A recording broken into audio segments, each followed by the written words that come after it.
دیکھ کر کے، ہم کلاس کو دیکھ کر کے، توجہ کریں بچوں ذرا، ہم کہتے بتاؤ یہ ایمانداری سے بتا دو، کلاس میں تم سے تیز ہم تھے کہ ہم سے تیز تم تھے؟ ہوتا ہے یہ کلاس میں تو ہم تم سے تیز تھے نا، نمبر زیادہ ہمارے آتے تھے، جواب ہم زیادہ دیا کرتے تھے، ہم تم سے زیادہ باصلاحیت تھے۔ یہ کون سا اللہ کا انصاف اور عدل ہے کہ ہم زیادہ تیز تھے، ہم کو مرغا نہیں بنایا، تم کو مرغا بنوا دیا؟ تم کمزور تھے ہم سے؟ اور اگر اتنا پڑھ لکھ کر کے بھی آدمی آخر وقت میں اس شبہے میں پڑ گیا، یہ کون سا حساب تھا اللہ کا؟ میں باصلاحیت تھا، مجھے رتبہ نہیں ملا، تمہیں مل گیا۔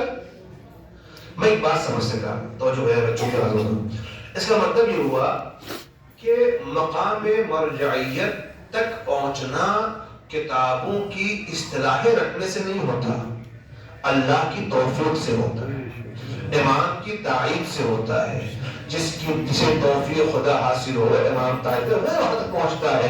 کتابیں لینا کمانے ویسے بہت تو پڑھ لکھے ہوں گے، آج بھی ماشاء اللہ بہت سنو گے، تو ہو سکتا ہے علمی اعتبار سے بہت زیادہ بلند ہو اور اس مقام تک نہیں پہنچے۔ کیوں؟ اس مقام تک پہنچے فقط علم نہیں چاہیے، اس کے بعد تقویٰ بھی چاہیے، خوف خدا بھی چاہیے، دنیا سے پہلے محفوظ رہنا بھی چاہیے، بہت سی محنت چاہیے۔ لہٰذا شاید یہ وجہ ہو، بس بات جو تھی اتنا پڑھا لکھا ہو کر کے آخر وقت میں عدل پروردگار پر اعتراض کر کے بندہ چلا گیا، کیفیت کیا ہوگی اس کی؟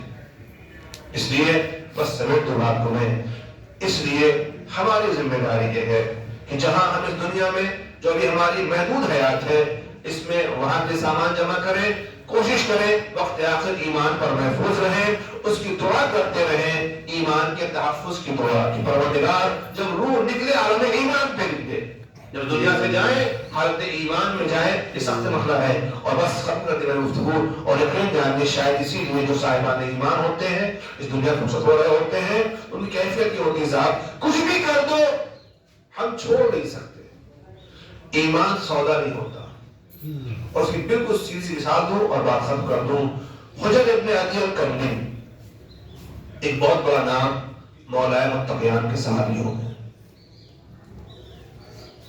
ان کے ساتھ کیفیت یہ ہوئی کہ اپنے بیٹوں کے ساتھ شام آ رہے تھے، دمشق سے باہر ایک علاقہ ہے سیادرہ کہتے ہیں، وہاں پر حکومت کے سپاہیوں نے روکا اور روکنے کے بعد کا عذاب دیتے حجر تم علی سے برات اختیار کرو، وہاں تمہارا گلا کاٹ دیں گے، علی سے برات کرو، علی پہ لال تان کرو، علی کو چھوڑو تو گلا کاٹ دیں گے۔ حجر ابن عدی ہے، ان کے بیٹے ان کے ساتھ ہیں، حجر کہتے ہیں سنو علی سے برات تو ممکن نہیں ہے، یہ ہو ہی نہیں سکتا، ہاں رہی بات گلا کاٹنے کی تو میرا گلا کاٹنے سے پہلے میرے بچوں کا گلا کاٹ دو۔ اب یہ عجب منزل ہے، یہ ایمان کی وہ نہ جانے کس درجے کی بات ہے۔ مجھے قتل کرنے سے پہلے میرے بچوں قتل کر دو، میں نے اپنی نگاہوں کے سامنے ذبح ہوتے ہوئے دیکھ لوں، پھر میرا گلا کاٹ دینا، علی کو نہیں چھوڑ سکتا۔ حضور کیا ہو گیا، کیسے باپ ہو، اپنے بیٹوں اپنے سامنے ذبح کرا رہے؟ کہا اس کی وجہ سے اسی ہے، میں یہ چاہتا ہوں کہ میں اپنے مولا کی بارگاہ میں گواہی دے سکوں کہ مولا میرے بچے آپ کی محبت پر مارے گئے ہیں، وہ حالت ایمان میں دنیا سے گئے ہیں، مجھے خوف اس بات کا ہے کہیں ایسا نہ اگر مجھے پہلے ذبح کر دیا جائے تو کہیں ایسا نہ ہو کہ مجھے ذبح ہوتے ہوئے دیکھ کر کے میرے بچے ایمان سے ہٹ جائے۔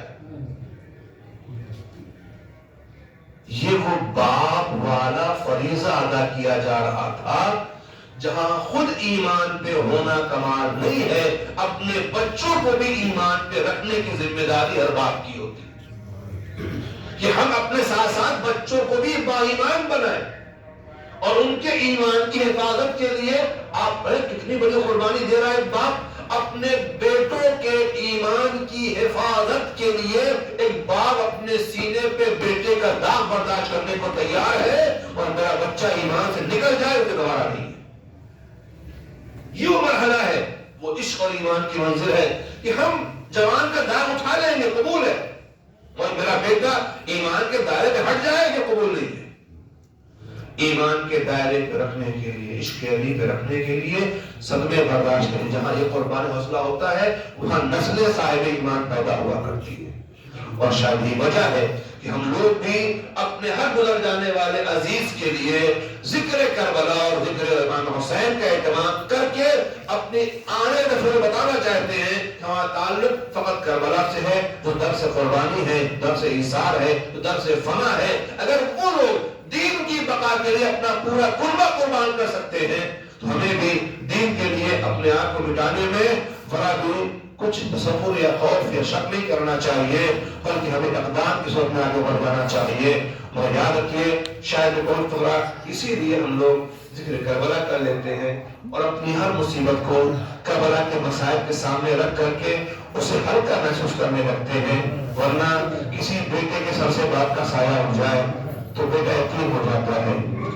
اب یتیم ظاہر والے زمانے میں یتیم کو تو بڑا جو مسئلہ ہے نا، سر سے باپ کا سایہ اٹھ جائے یتیم ہی کہلاتی ہے. مگر مجھے نہیں پتا جس وقت مرحوم کا انتقال ہوا کہ ان کے بچوں کے ساتھ، ان کے جنازے کے ساتھ کتنے لوگ تھے، کیا ہوا کیا نہیں ہوا. اور یقین سے ممبر سے کہوں وہ جنازہ بڑے احترام سے اٹھایا گیا ہوگا، قبر تک اطمینان سے پہنچایا گیا ہوگا، مرحوم کے بچوں کو لوگوں نے سینے میں دبایا ہوگا، انہیں پرسہ دیا ہوگا، تعزیت پیش کی ہوگی، حوصلہ دیا ہوگا، مرحوم کے بھائی کو بھی حوصلہ دیا ہوگا. ہم لوگ موجود ہیں، ایک بھائی نے بھائی کی ویل اٹھائی ہوگی تو بہرحال پھر بھی صدمہ ہوتا ہے نا. مگر یقین جانیے کربلا میں جب حسین کا بیٹا یتیم ہوا نا تو کوئی سینے سے لگانے نہیں آیا، کوئی پرسہ دینے نہیں آیا. ہاں لوگ آئے، ضرور آئے مگر کوئی آیا تو اس یتیم بیٹے کا بستر کھینچنے کے لیے آیا، اور کوئی آیا تو اس خیر میں بجانے کے لیے آیا، کوئی آیا یتیم بیٹے کے ہاتھوں میں ہتھکڑی پہنانے کے لیے آیا. اور قیامت تو تب آ گئی جب کسی نے اس یتیمہ کے سرسار پہ تمانچے مارے جسے پرسہ دینا چاہیے تھا. مصیبت تو تب بڑی ہو گئی جب اس یتیمہ کے کانوں سے گوشوارے چھینے گئے، جب یتیموں کو گوشوارے پہنائے جانے چاہیے تھے.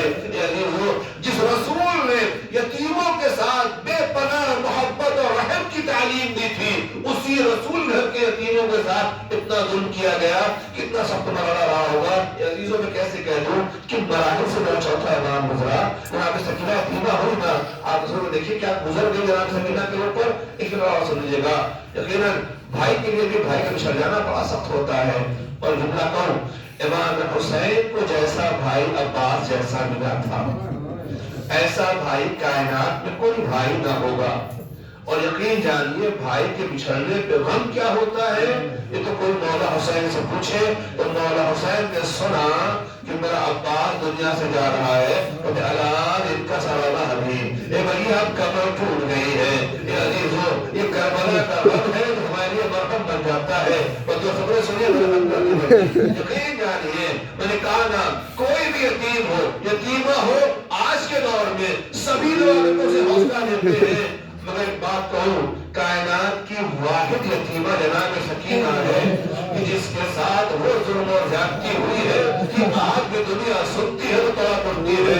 بنا بتائیے کیا کسی یتیمہ بچی کے سامنے اس کے باپ کا کٹا ہوا سر رکھا جاتا ہے؟ کیا کسی یتیمہ بچی کے سامنے اس کے بابا کے سر پہ چھڑی سے مارا جاتا ہے؟ غور کر کے دیکھو تو صحیح اس یتیمہ پہ گزرتی کیا ہوگی جو ہر جگہ اپنے بابا کا سر سامنے دیکھ رہی ہے. یہ خون آلود سر ہے، گرد پڑی ہوئی ہے، اور قیامت کی منزل یہ ہے کہ تخت پہ بیٹھا ہوا ظالم باپ کے سر پہ چھڑی مار رہا ہے. روایت کہتی ہے جب دربار میں سکینہ آئی ہے تو ایک مرتبہ مرعون کہتا ہے سکینہ میں نے سنا ہے تمہیں اپنے بابا سے بڑا پیار تھا، بابا تم سے بڑی محبت کرتے تھے. ہم نہیں مانیں گے، ہم تب مانیں گے جب یہاں رکھا ہوا سر اٹھ کر کے تمہارے پاس پہنچ جائے.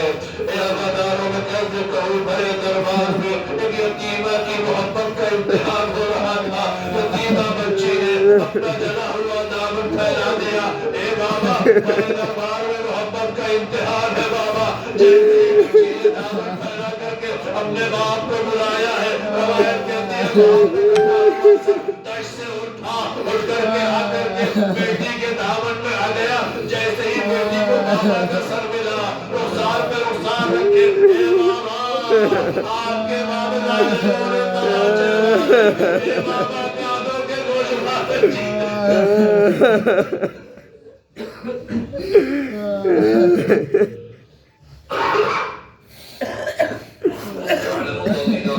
أي منقلب ينقلبون إنا لله وإنا إليه راجعون. إلهي برب الزهراء وأبيها وبقلها وبنيها والسر المستعر فيها ما يرى بأدق الفرمان وما نعلم بوانك كما هذا الفرمان ہمیں لوگ پریشانیوں کو دور فرما وبما آزار اور سب کو شفاء کامل اور عاجلہ عنایت فرما نجات ہدایت کے چاہنے والے مقدار و بدار اور سب کی جان مال عبت آمد ابد فرما پرچم اسلام کو سربلند فرما پرچم کفر نفاق کو سربو فرما ہم سب کو آپس میں اتحاد اتفاق اور محبت ایمانی کے ساتھ جینے کی توفیق عنایت فرما رب کرو تسلیم سوال مرحوم کے لیے بہترین بادرہ قرار فرما مرحوم کی مغفرت فرما مرحوم کو جلال معصوم میں جمع عنایت فرما مرحوم کی مسمدوان و صبر جمیل عنایت فرما مرحوم کے واضح کو ان کے عبادہ کرنے کی توفیق عنایت فرما کریم مالک تجربہ کرنے والے مان حضور کی تعجل فرما ہم سب خادموں کے شمار فرما ربنا تقبل منا انك انت السميع العليم